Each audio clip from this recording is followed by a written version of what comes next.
इस कार्यक्रम के पुण्यार्जक हैं जयंती परिवार, अलवर, राजस्थान।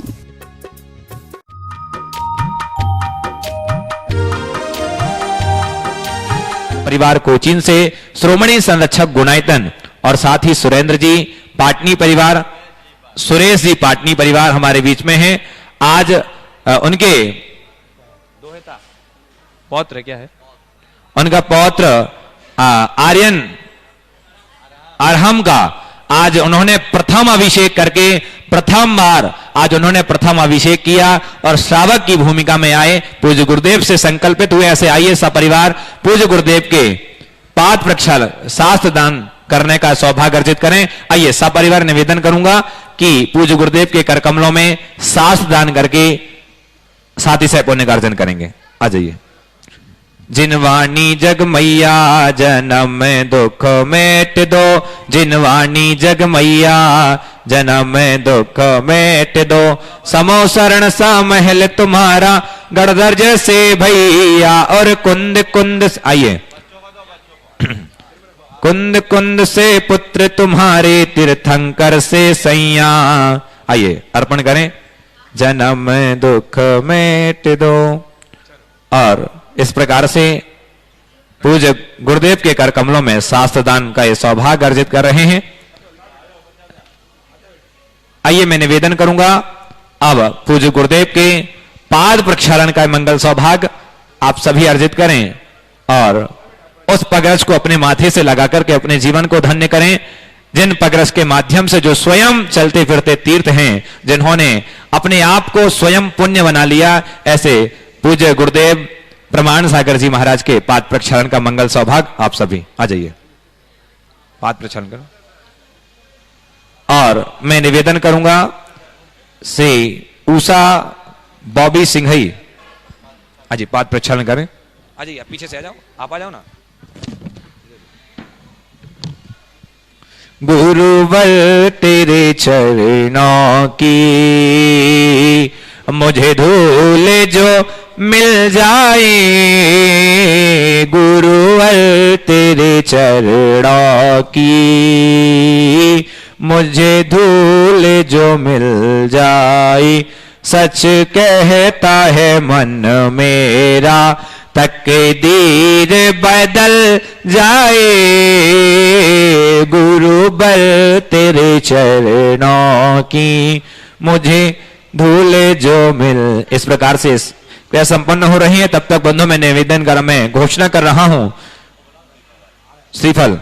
आइए मैं निवेदन करूंगा, बुलाना चाहूंगा हमारे बीच में उपस्थित हैं आज उषा बॉबी सिंघई विदिशा से।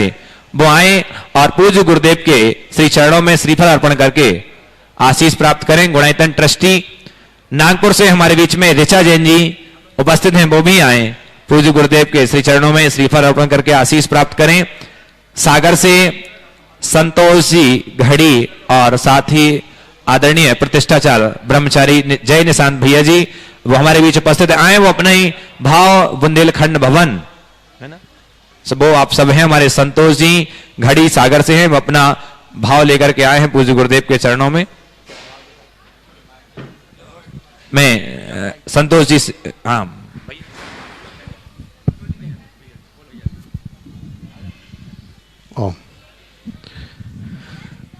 बोले देवादिदेव श्री चंद्रप्रभु भगवान की जय।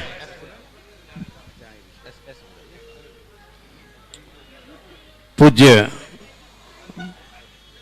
महाराज श्री के जी चरणों में इधर से आ जाऊं मैं, अच्छा नहीं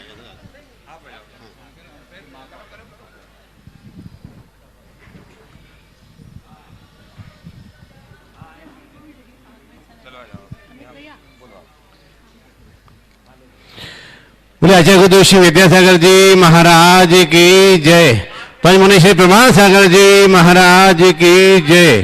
पंचमुनि श्री अरह सागर जी महाराज की जय। आज सभी यहां बुंदेलखंड भवन परिवार पूज्य मुनिंद्र के श्री चरणों में इस भावना के साथ कि 8 दिसंबर से 13 दिसंबर तक होने वाले चंद्रप्रभु भगवान के पंचकणक में सत्संग उपस्थिति प्राप्त हो। यह पंचगणक यहाँ शिखाजी में विराजित सभी संघों के माध्यम से और विशेष रूप से आपकी उपस्थिति के साथ हम संपन्न करना चाहेंगे।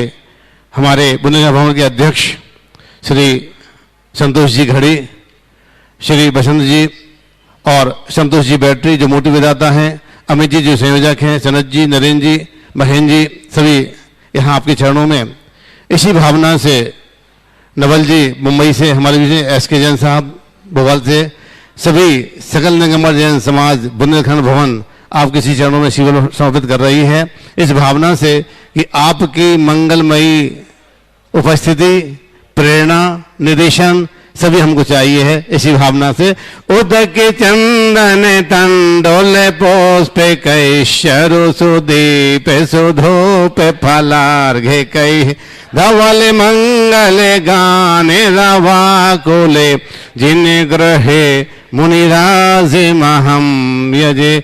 ओम ह्रीं परम पूज्य आचार्य श्री विद्यासागर श्री शिष्य विषय प्रमाण सागर अर्ह सागर चैन कमलेभ्यो अनगुण प्राप्त अर्घ्यम निर्वापयामि स्वाहा। हे स्वामी नमोस्तु, हे स्वामी नमोस्तु नमोस्तु नमोस्तु। आइए हमारे बीच में श्री निर्मल जैन जी आनंद मोदी गंज बासौदा से हैं, वो भी आए, वो पूज्य गुरुदेव के श्री चरणों में श्रीफल अर्पण करके आशीष प्राप्त करें। और साथ ही बंधुओं, जैसा कि आपको विदित है, प्रतिदिन लोग गुणायतन से जुड़ रहे हैं और अपने जीवन की उस अनमोल निधि को लगा करके साथ ही से पुण्य का अर्जन कर रहे हैं। निश्चित ही आज ही जो लोग जुड़े हैं गुणायतन से, उनके मैं नामों की उद्घोषणा कर रहा हूं। सूत्रधार सदस्य के रूप में दिल्ली से श्रीमती वीना जैन धर्मपत्नी स्वर्गीय सुरेश चंद जैन पंच कपड़ेवाला परिवार, और भोपाल से श्री सुनील निसी गोधा, श्री गजराज सिंह गोधा सपरिवार निर्माण सारथी के रूप में जुड़े हैं। भोपाल से श्रीमती कुसुम जैन, मातेश्वरी श्री सुबोध जैन, श्रीमती संगीता एंड सिद्धार्थ जैन सपरिवार, और साथ ही नरेंद्र कुमार जी, पुष्पा जी, श्री नीलेंद्र कुमार जी, प्रतिभा जी जैन छपारा सिवनी मध्य प्रदेश से, श्रीमान सुरेश कुमार जी, अशोक जी, रूपल जी, सानुल जी समस्त परिवार जबलपुर मध्य प्रदेश से निर्माण मित्र के रूप में जो जुड़े हैं, ऐसे अनिल जैन जौहरी, श्रीमती अंजू जैन, गौरव जैन दिल्ली, कोटा से श्री प्रद्युमन कुमार, श्रीमती हंसा जैन सपरिवार निर्माण निधि सदस्य, और साथ ही जिन्होंने आज स्वर्ण दान दिया है, ऐसे श्रावक सृष्टि के नाम की घोषणा कर रहा हूं। अनिल जैन, अंजू जैन, गौरव जैन सिविल लाइन दिल्ली से, इन्होंने एक स्वर्ण की चेन और स्वर्ण की 2 अंगूठी और साथ ही साथ चांदी के 4 सिक्के समर्पित किए हैं गुणायतन के लिए। एक बार जोरदार जोरदार करतल ध्वनि से हम उनका स्वागत वंदन अभिनंदन करते हैं। सुरेश सरिता,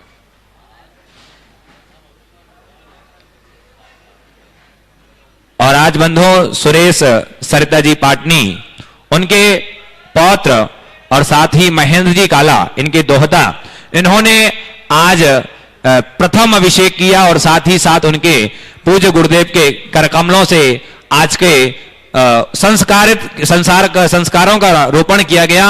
और आज से 8 मूल गुणों से 8 जो मकार है उनका त्याग किया है और सप्त व्यसनों का त्याग करके आज जैन श्रावक की भूमिका में उन्होंने कदम बढ़ाया है। निश्चित ही यही जिन शासन के आने वाली इस घड़ी में जो जिन शासन की पताका को लहराएंगे और गौरवान्वित करेंगे। आज पूरा परिवार उनको बहुत बहुत शुभकामनाएं देते हैं।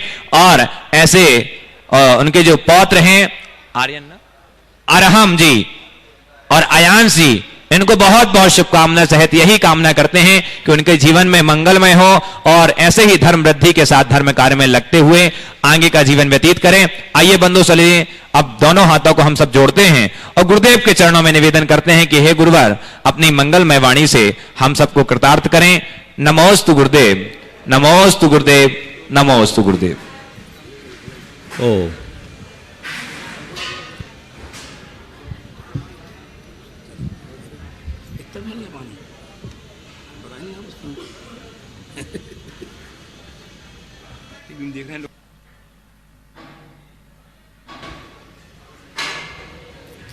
ओ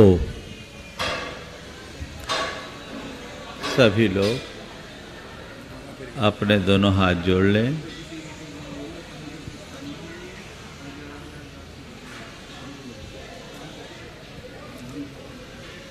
और मेरे साथ महामंत्र के स्मरण के लिए अपना मानस तैयार करें।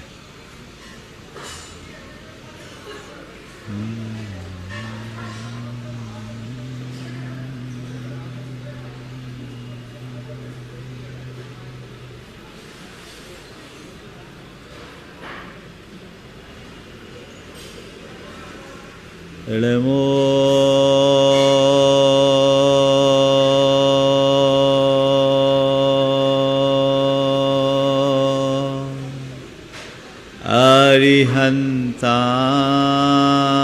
अरिहन्ताणं नमो अरिहन्ताणं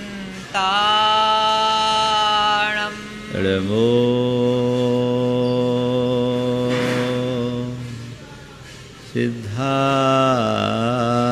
सिद्धाणं नमो सिद्धाणं नमो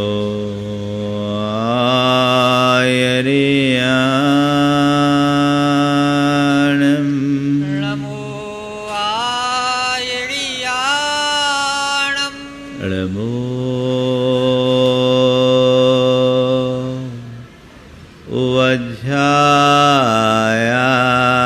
वज्झायाणं नमो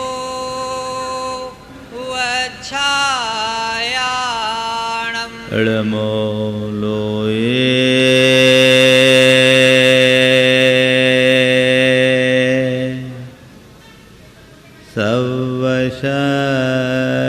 सवशहुनं नमो लोये सवसाहुणं एषो पञ्चनमोयारो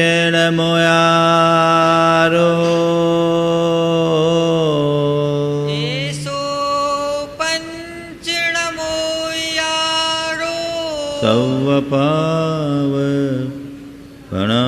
सवपावपणाशिनो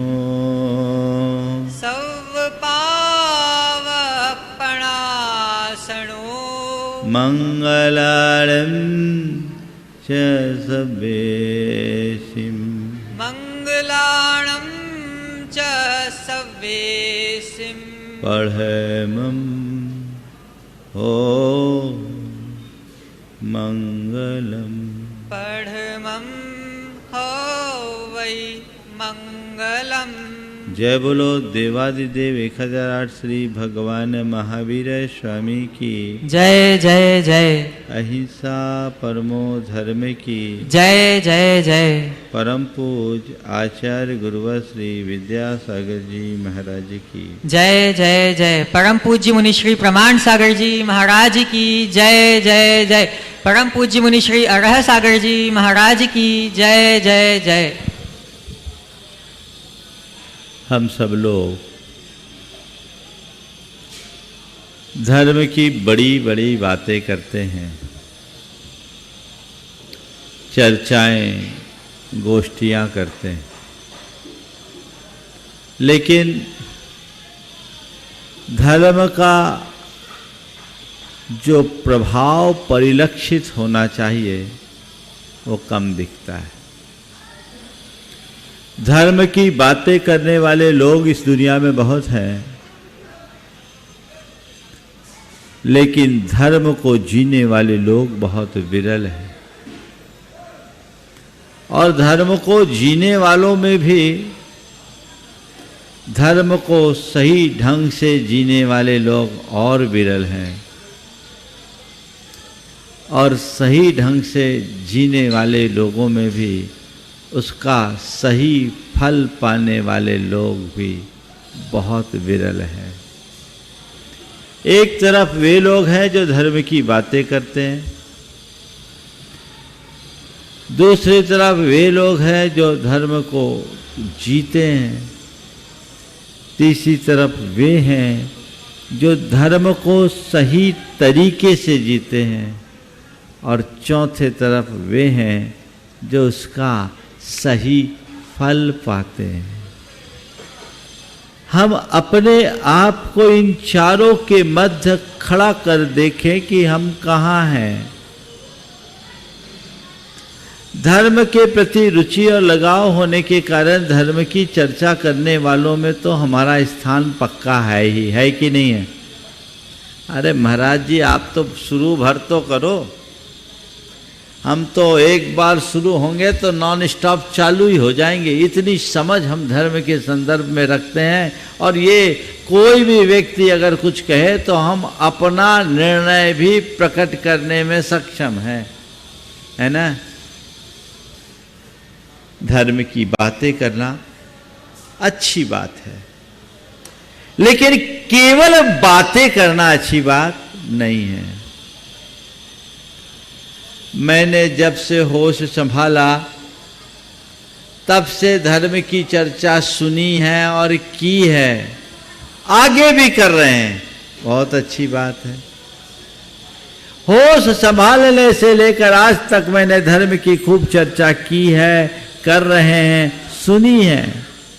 तो भैया, कोरी चर्चा का क्या लाभ? कोरी चर्चा से भीतर कुछ घटता है क्या? कुछ घटा है क्या? कुछ भी नहीं ना।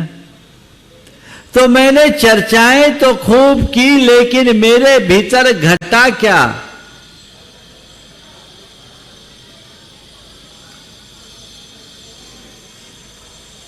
घटेगा कब? जब मेरी चर्चा मेरी चर्या में परिणत होगी। बड़ी बड़ी बातें करना बड़ा आसान है, लेकिन उसे क्रिया के रूप में परिणत करना बहुत बड़ी साधना है। धर्म केवल चर्चा का अनुष्ठान नहीं है, धर्म चर्या का अधिष्ठान है। अपने जीवन में वैसी चर्या घटनी चाहिए। बातें हमने बहुत की, अब कुछ करने की बात। विगत दिनों से सम्यक दर्शन, सम्यक ज्ञान की खूब गहरी चर्चाएं आप सबके बीच हुई। आपने भी बहुत रस लेकर के सुना, और सुना क्या, रोज ही सुन रहे हो। सुन रहे हो ना? कई लोग तो बोलते हैं, महाराज हम आपका कोई प्रवचन कभी मिस नहीं करते, आपके प्रवचन को सुने बिना हमें शांति नहीं मिलती, चैन नहीं मिलती। अच्छी बात है। तो भाई, प्रवचन सुन रहे हो, अच्छी बात है, पर केवल सुन रहे हो या कुछ और भी? सुनना अच्छी बात है, पर केवल सुन के रह जाना अच्छी बात नहीं है। सुनो, पर सुनने तक सीमित न रहो। जो सुना है उसको गुनो, और उसमें अच्छा जो है उसे चुनो, और जीवन का नया ताना बाना बुनो।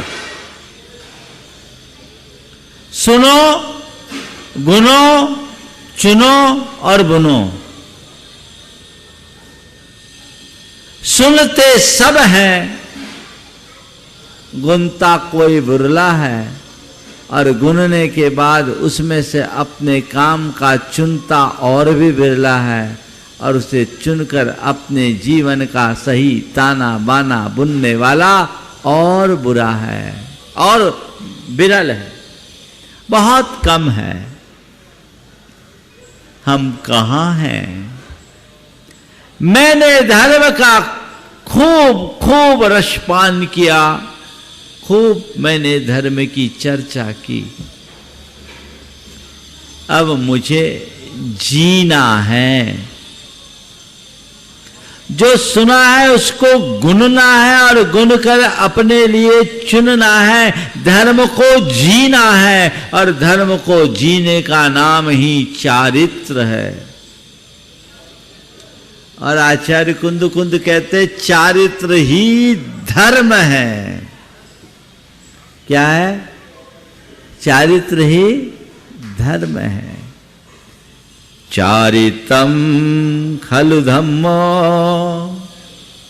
धम्मो जो सो समो तिनि डिठो मोह खोह विहीनो परिणामो अपनो हुशमो। चारित्र धर्म है, धर्म क्षमता है, और क्षमता क्या है? मोह और क्षोभ से रहित परिणाम का नाम क्षमता है। मैंने आपसे धर्म को जीने की बात की तो धर्म चारित्र है।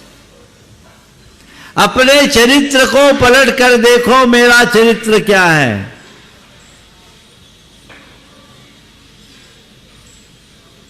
जो व्यक्ति जितना सुचरित्र है वो उतना धर्मी है, और जिसका चरित्र जितना बिगड़ा है वो उतना अधर्मी है। तुम धर्म को जी रहे हो या नहीं, इसे जानना है तो कुछ मत करो, अपने चरित्र को निरखने की कोशिश करो। मेरा चरित्र कैसा है? सुचरित्र है या कुचरित्र है? अगर कुचरित्र है तो अधर्म है, और सुचरित्र है तो धर्म है। अपना अंतर विश्लेषण करे, टटोले कि मैं अपने चरित्र को बेदाग मानता हूं या मेरे चरित्र में कहीं कोई दाग धब्बा मुझे नजर आता है।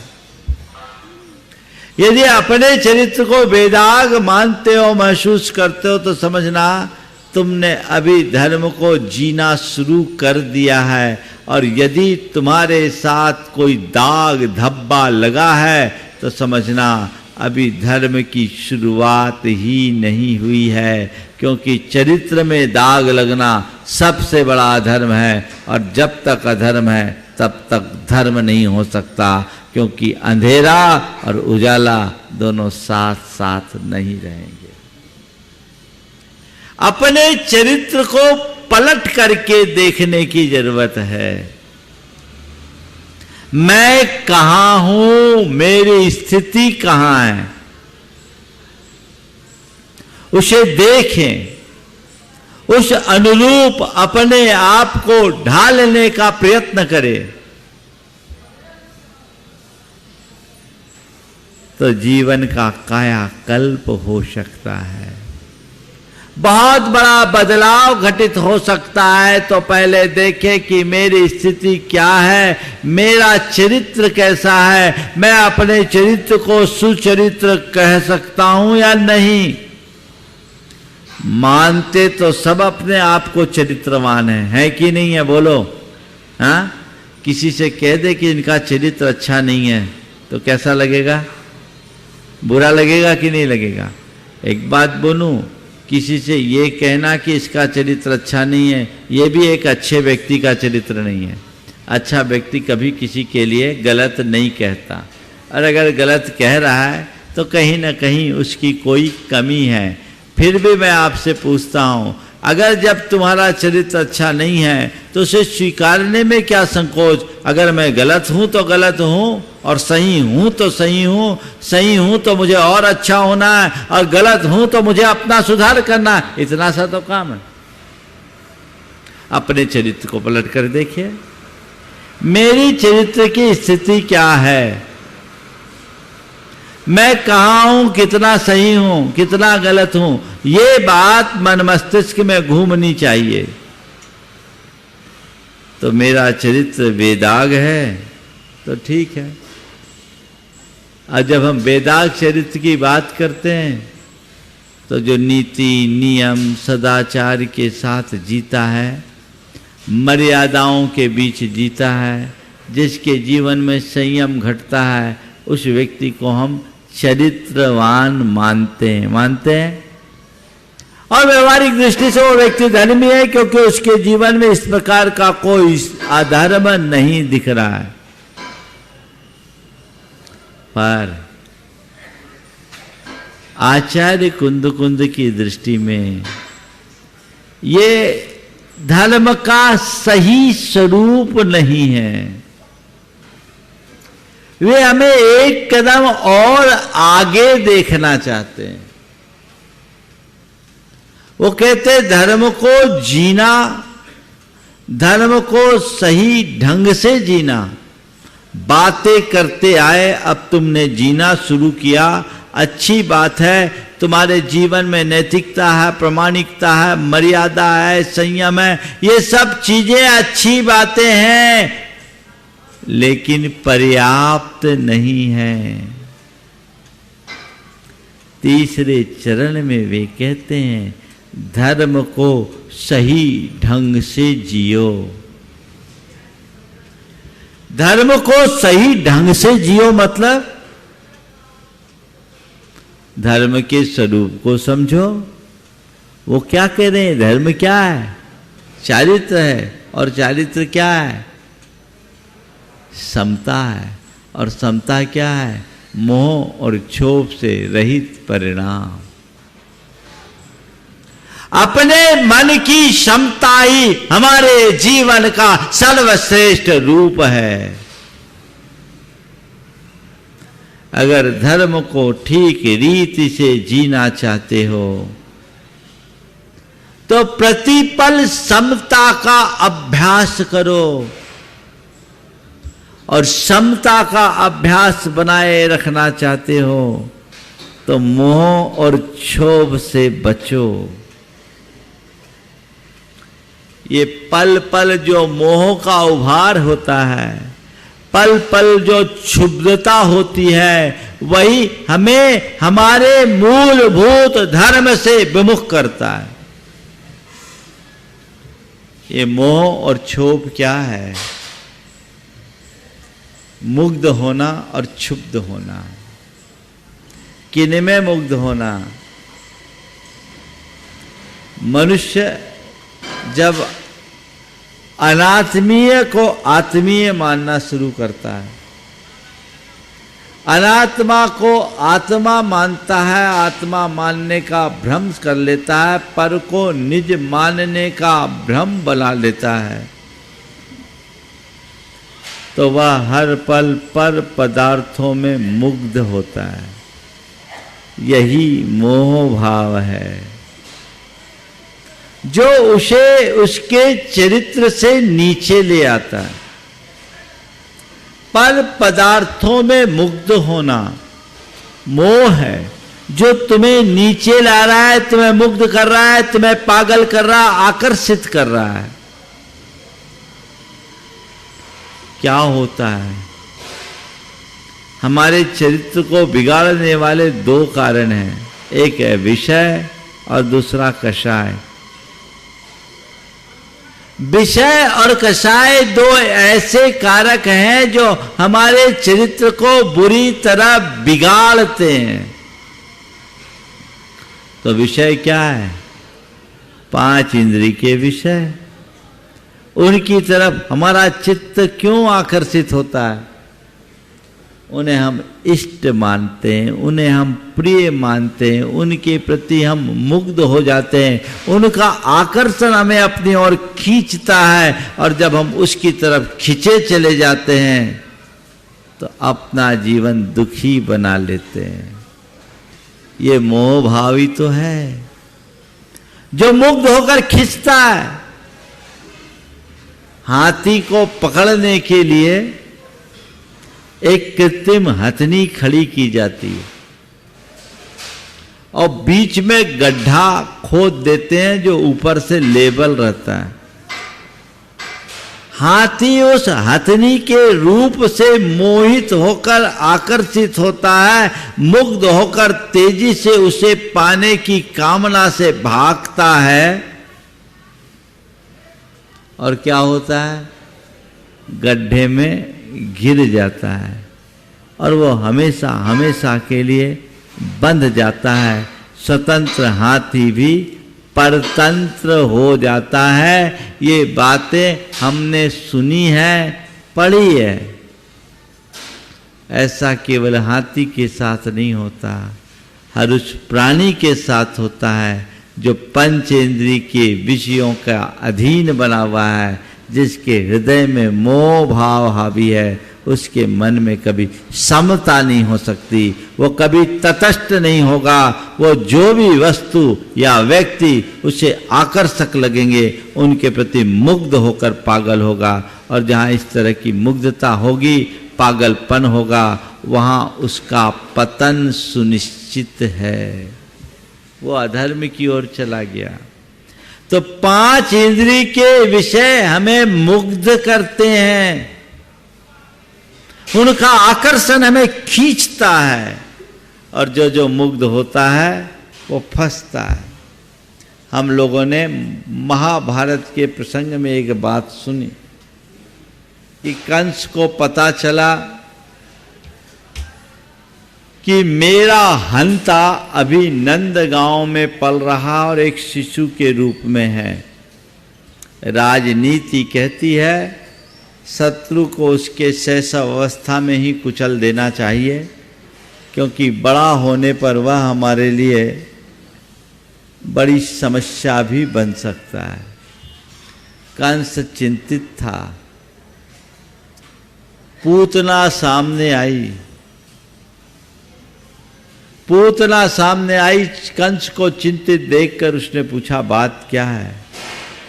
कंस ने अपनी बात बताई तो पूतना ने कहा, महाराज मेरे रहते आपको चिंता करने की कोई जरूरत नहीं है, आप निष्फिकर रहे।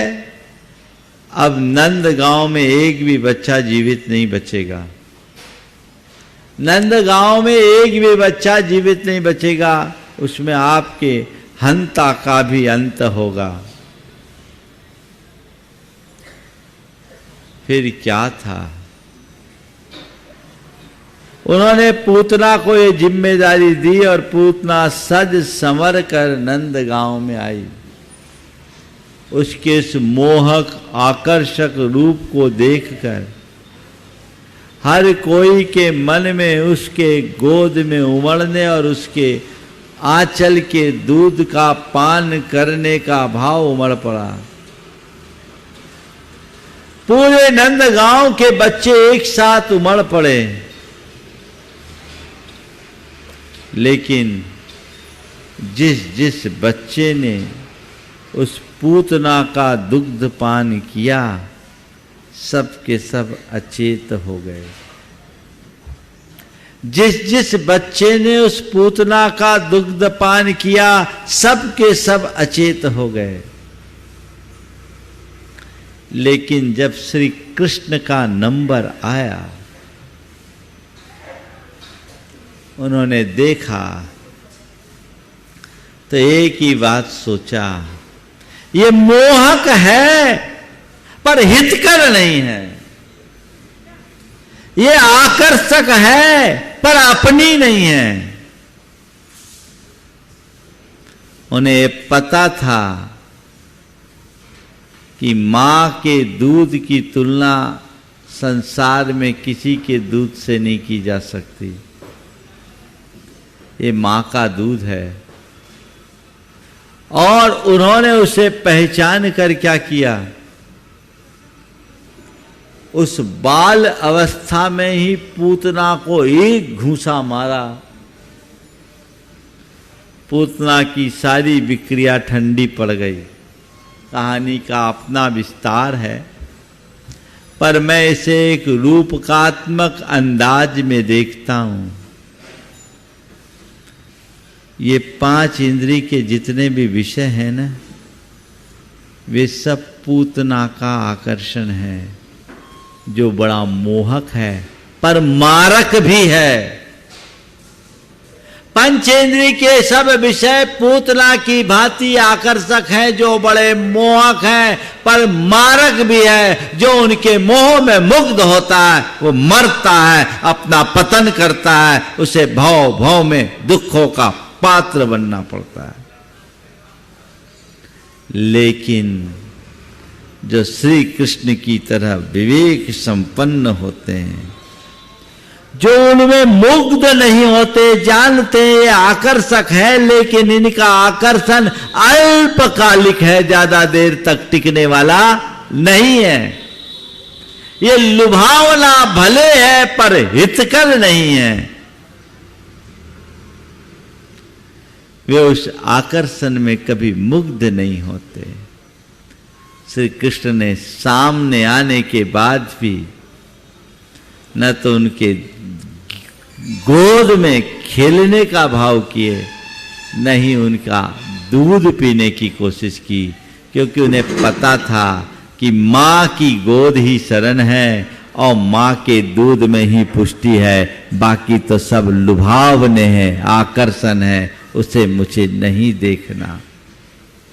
इसी तरह जिसे सच्चा भेद विज्ञान हो जाता है, जो निज और पर के भेद को समझते हैं, उनके अंदर का मोह भाव छीन हो जाता है, और जो मोह भाव से मुक्त होते हैं उनका मन कभी किसी पर मुग्ध नहीं होता, और जब मन मुग्ध न हो तो विषयों का आकर्षण उन्हें अपनी ओर खींचता नहीं।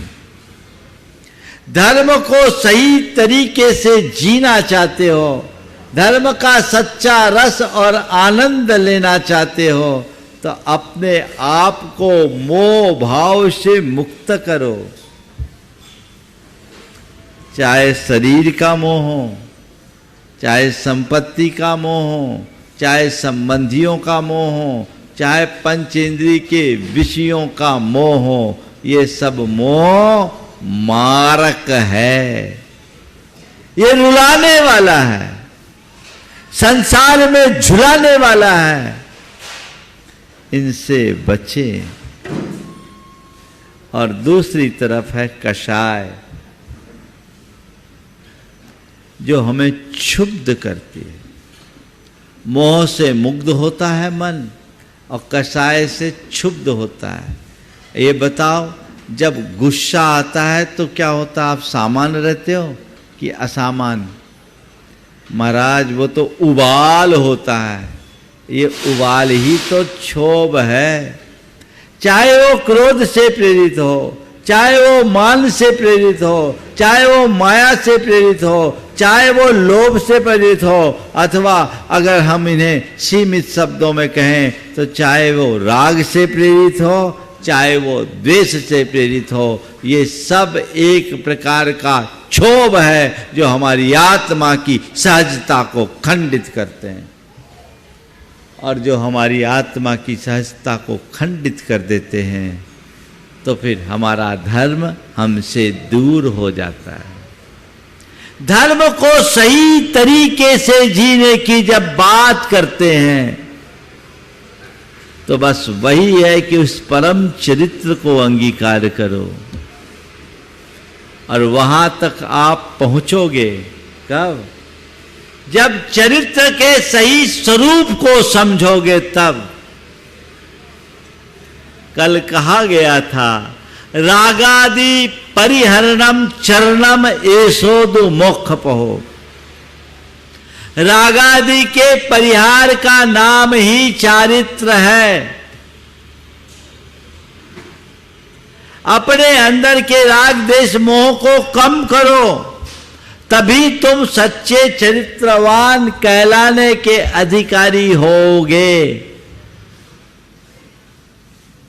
तो मैं ये देखूं कि धर्म के क्षेत्र में उत्तरोत्तर आगे बढ़ रहा हूं, मेरी धर्म की रुचि नित्य प्रगाढ़ होते जा रही है। बहुत सारे लोग मुझसे कहते हैं, महाराज जी आपको जब तक नहीं सुनते थे तब तक हमारी धर्म में कोई रुचि नहीं थी, अब जब से आपको सुनने लगे हैं अब बड़ी अच्छी रुचि हो गई। महाराज जी हम मंदिर भी जाने लगे, अभिषेक भी करने लगे, पूजा पाठ भी करने लगे, आपका प्रवचन तो छोड़ते ही नहीं, शंका समाधान भी बिल्कुल खूब अच्छे से अटेंड करते हैं, और महाराज जी हमने बहुत सारे नियम संयम ले लिए। बहुत अच्छी बात है, पर भैया ये सब लिए किसके लिए?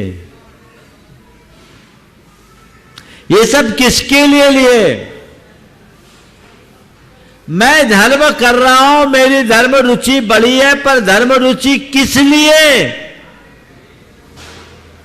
ये बात समझ में आनी चाहिए ना। ये सब मैंने किया किसके लिए? किसके लिए? आत्मा के लिए। तो आत्मा के लिए क्या करना है? आत्मा हमसे कोई भिन्न है? ये सब मैंने किए हैं, अपने लिए किए हैं, और अपने लिए भी इनका करना तब सार्थक होगा जब मेरे राग देश मोह जन्य विकार शांत होंगे। ये सब प्रवृत्तियां हैं जो मेरे एक धार्मिक क्रियाकलाप के अंग हैं, लेकिन ये धर्म का पूर्ण रूप नहीं है, बल्कि धर्म का असली रूप नहीं है। ये धर्म का साधन है। साध्यभूत धर्म कुछ और है। वो क्या है? अपने अंदर के राग देश मोह जन्य विकार, विषय विकार का शांत होना। विकारों का शमन ही धर्म का मूल ध्येय है। उसकी तरफ दृष्टि बहुधा लोगों में कम होती है। खूब धर्म कर रहे हैं और मन मलिन बना हुआ है, कसाई की गांठ है, मोह भी प्रगाढ़ है, किस काम का? ऊपर से तो बहुत धर्मी लोग भी कहते हैं, इन जैसा धर्मात्मा कोई नहीं होगा। एक सज्जन ने अपना एक अनुभव सुनाया। उन्होंने अपनी बेटी का संबंध एक प्रतिष्ठित परिवार में किया, लेकिन बेटी ससुराल में गई तो ससुराल का नजारा देखकर कांप गई। उस घर में अंडे भी आते थे, शराब तो आम बात थी। बेटी ऐसे संस्कारों में पली बड़ी नहीं थी, उसके लिए बड़ा अटपटा सा लगा और वो तीसरे दिन अपने घर आ गई कि पापा मैं ऐसी जगह नहीं रह सकती, मेरे लिए वो घर नरक है।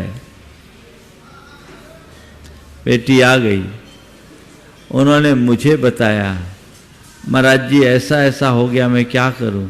हमने कहा भैया तुम्हें पहले से पता करके अपनी बेटी देनी चाहिए, पहले से पता करके अपनी बेटी देनी चाहिए। बेटी को जहां था इस तरीके से तो नहीं दिया जाता।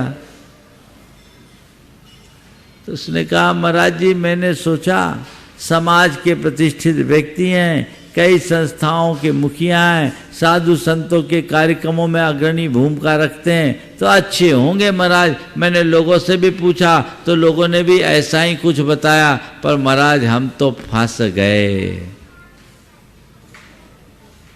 बात समझ में आ रही है आपको?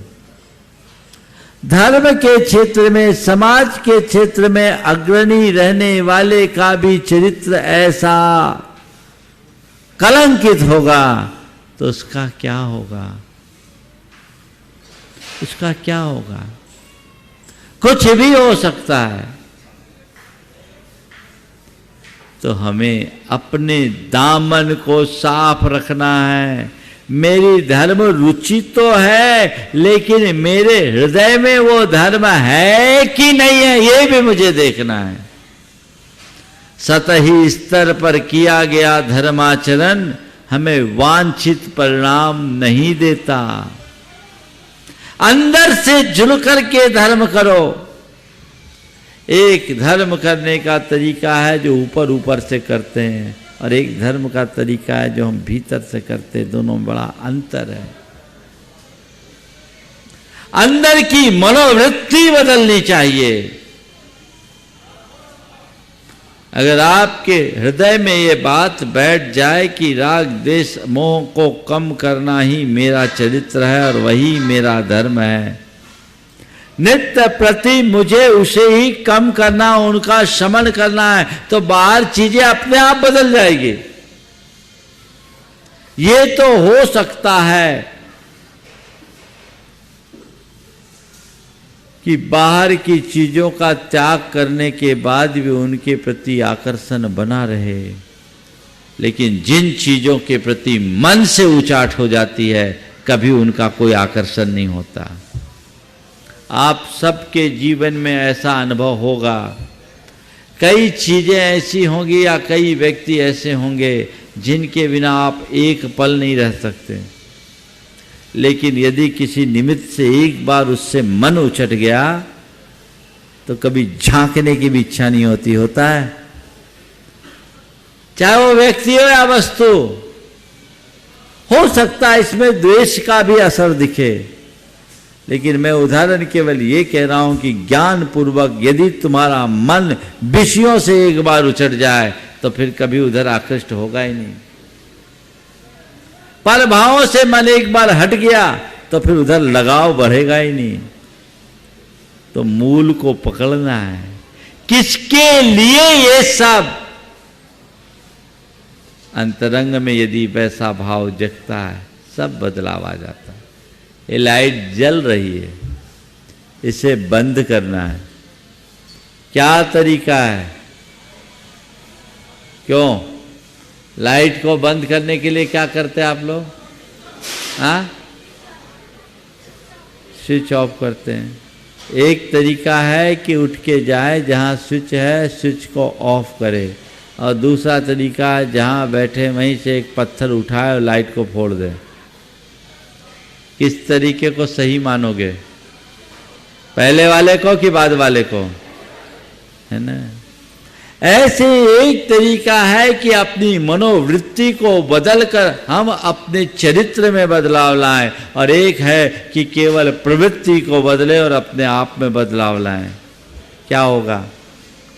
प्रवृत्ति को बदलने से परिणति बदले ये कोई जरूरी नहीं, पर परिणति बदलेगी तो प्रवृत्ति बदले बिना नहीं रहेगी।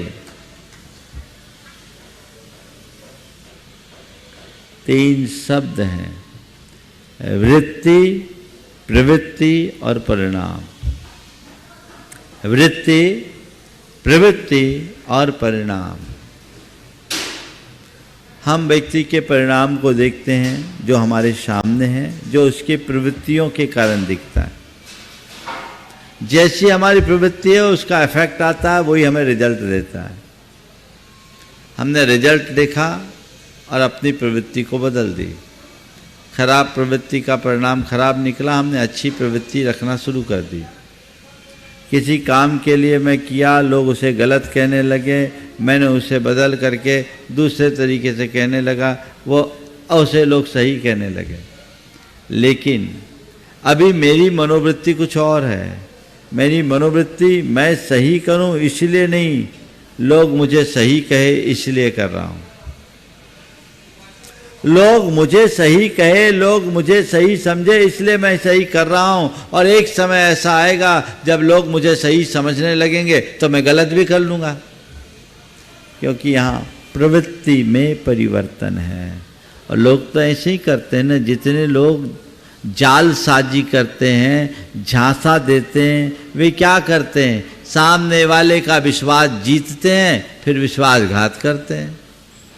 मैंने प्रवृत्ति तो बदल दी, लेकिन मेरी मनोवृत्ति नहीं बदली, तो ये प्रवृत्ति कल भी वैसी हो सकती है। ये प्रवृत्ति भयावह होगी। लेकिन यदि मेरी मनोवृत्ति बदल गई, मुझे अच्छा करना ही नहीं अच्छा बनना है, ये सोच मेरे मन में आ गई, तो मेरे अंदर की प्रेरणा मुझे अच्छे रास्ते पे लगाएगी, फिर मैं कहीं भटक नहीं पाऊंगा, मेरे अंदर कहीं किसी प्रकार की दुर्बलता हावी नहीं हो पाएगी। इसलिए धर्म कहता है वृत्ति को बदलो, यानी जड़ को पकड़ो। स्विच ऑफ करके लाइट बंद करो, बल्ब फोड़ करके लाइट बनने की पागलपंती मत करो। ये पागलपन है। ये नियम ले लो, ये व्रत ले लो, ऐसा कर लो, वैसा कर लो, अच्छी बात है। किसके लिए? मुझे अपने आप को बदलना है, अपने आप को संभालना है, अपने आप को संभालना है। वो दृष्टिकोण अगर अंतरंग में होगा तो आप बहुत अच्छे से बदलाव घटित कर सकोगे। और तभी मजा आएगा। तो असल चरित्र वो नहीं जो मेरे बाहर दिख रहा है, मेरा असल चरित्र वो है जो मेरे मन में पल रहा है, जिसे कोई दूसरा नहीं, केवल और केवल मैं जान रहा हूं। ये दृष्टि हो जाए तो वो सही चरित्र होगा। मैं सच्चे चरित्र के पथ को अंगीकार करते हुए आगे बढ़ूं, सत पथ पर आगे चलता रहूं, ताकि मोक्ष मार्ग पर आगे बढ़कर अपने जीवन का उद्धार कर सकूं। ऐसा प्रयास होना चाहिए। इसकी शुरुआत शुरू से होनी चाहिए। आज महेंद्र जी काला कोचीन और सुरेश जी पाटनी के परिवार से सरिता जी, सुरेश जी, पूरा दोनों का परिवार यहाँ आया। उन्होंने एक बहुत अच्छी पहल की। उनके पोते का और दोयते का, सुरेश जी का पोता और महेंद्र जी का दोयता है, आज उनका 8 वर्ष पूरा हुआ। कार्यक्रम सुनिश्चित करके कि नहीं, गुरु शरण में जाकर बच्चे के लिए संस्कार दिलाना है, ताकि वो सुचरित्र को अंगीकार करके अपने जीवन को आगे बढ़ा सके। बहुत उत्साहित था वो बच्चा। आज उसका संस्कार हुआ, पूरा परिवार इकट्ठा। ये एक अच्छी परंपरा है। लोगों को अपने बच्चों का जन्मदिन अगर मनाना है तो ऐसे ही गुरुओं के सानिध्य में आशीर्वाद पूर्वक मनाना चाहिए। ये उसका सही रास्ता है। ये रास्ता अंगीकार करना चाहिए जो जीवन के लिए बहुत उपयोगी होता है। ऐसी कोशिश होती है तो उनका भविष्य अच्छा बढ़ता है, क्योंकि ये बच्चे ही तुम्हारे परिवार के भविष्य हैं। ये कल इनमें बदलाव आएगा, इनके जीवन में परिवर्तन आएगा। इसी उम्र से उन्हें आत्मबोध जगाना चाहिए और यही आत्मबोध उनके लिए कल्याणकारी होगा। मैं महेंद्र जी को और सुरेश जी, सरिता जी को आशीर्वाद देता हूँ। बहुत अच्छी पहल उन्होंने की। ऐसे ही पहल करते रहे और लोग भी प्रेरणा लें, जिससे हम सम्यक चरित्र के मार्ग पर आगे बढ़कर अपने जीवन का उत्थान कर सकें। समय आप सबका हो गया। यहीं पर विराम। बोलिए परम पूज्य आचार्य गुरुवर श्री विद्यासागर जी महाराज। इस कार्यक्रम के पुण्यार्जक थे जयंती परिवार, अलवर, राजस्थान।